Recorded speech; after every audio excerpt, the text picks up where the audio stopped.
नरेंद्र मोदी ने तीसरी बार प्रधानमंत्री पद की शपथ ली है। शपथ के बाद पीएम मोदी ने कैबिनेट में मंत्रालयों का बंटवारा भी कर दिया है। कुछ समय पहले तरह तरह के कयास और अटकलें लगाई जा रही थी कि टीडीपी गृह मंत्रालय की मांग कर रहा है तो नीतीश कुमार रेल मंत्रालय के बिना नहीं मानेंगे। हालांकि जब 10 जून को प्रधानमंत्री मोदी ने अपनी कैबिनेट मंत्रियों के मंत्रालय की घोषणा की तो सारे के सारे सूत्र और कयास धरे के धरे रह गए। ऐसे में आरजेडी के राज्यसभा सांसद और दिल्ली विश्वविद्यालय के प्रोफेसर मनोज झा ने कैबिनेट को बधाई देते हुए उस पर तंज कसते हुए कहा कि अभी ये सरकार का हनीमून पीरियड चल रहा है, जल्द ही कुछ दिनों में डाइवोर्स सुनने को भी मिलेगा। इसके बाद वो बिहार के मुख्यमंत्री नीतीश कुमार पर तंज कसते हुए कहते हैं कि किंग मेकर की भूमिका में आने के बाद भी अगर नीतीश कुमार बिहार को विशेष राज्य का दर्जा और केंद्र में कुछ विशेष मंत्रालय नहीं अर्जित कर पाए तो ये नीतीश कुमार की मनोवैज्ञानिक हार है। आपको बता दें कि बिहार राज्य से इस बार 8 मंत्रियों ने शपथ ली है। इसमें से एक भी मंत्री ठाकुर जाति से नहीं है। इसको लेकर भी बिहार में विपक्ष हमलावर है।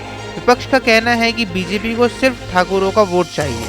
जब सम्मान देने की बारी आती है तो बीजेपी को राजपूत याद नहीं आते हैं। ऐसे में आइए आपको सुनाते हैं मनोज झा ने नई कैबिनेट के गठन को लेकर क्या कुछ कहा।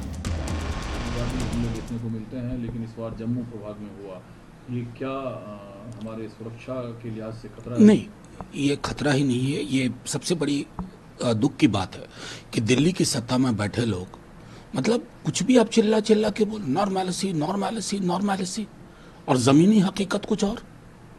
सोच के देखिए कल कितने परिवारों के चिराग बुझ गए।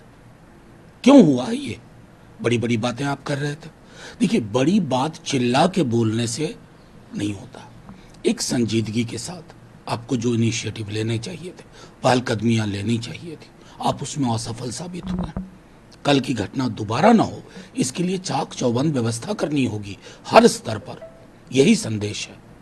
दूसरा सवाल सर यह है कि कल वो मैक्सिमम गवर्नेंस में ढूंढ रहा था, 14 वाली बात कि मिनिमम गवर्नमेंट मैक्सिमम गवर्नेंस, सारी चीजें हवा में उड़ गई। बहरहाल प्रधानमंत्री समेत समस्त मंत्रिमंडल को असंख्य शुभकामनाएं। आप अच्छा करें। देश के लोगों ने इस बार मतगणना के माध्यम से संदेश दिया, अर्थव्यवस्था 5 करोनी पूंजीपतियों की गुलाम न हो, आर्थिक नीतियां, बिहार जैसे राज्य को विशेष दर्जा मिले, आरक्षण पे स्थिति आप स्पष्ट करें, और युवाओं का रोजगार सबसे महत्वपूर्ण मुद्दा होना चाहिए। इसके अलावा सारी चीजें बेमानी हैं। अभी 240 पे आए हैं, आप आगे 40 पे चले जाएंगे अगर आपने ये पूरी की पूरी परिपाटी बदली नहीं। लेकिन इसी बीच पवार हो चाहे प्रफुल्ल पटेल हो, एक तरीके से नाराजगी जाहिर की है या फिर नाराज हैं मंत्री पद नहीं मिलने को लेकर। ये कल मैंने बयान सुना, उन्होंने कहा कि मैं केंद्रीय मंत्रिमंडल में कैबिनेट मंत्री था, एमओएस मुझको सूट नहीं करेगा। और ये in the fitness of things ये सचमुच मैं समझता हूँ किसी के लिए भी प्रीतिकर नहीं होगा। और अभी आप देखिए, मैं बार बार दोहरा रहा हूँ, ये हनीमून पीरियड है, इसमें तलाक के लक्षण नहीं ढूंढना चाहिए।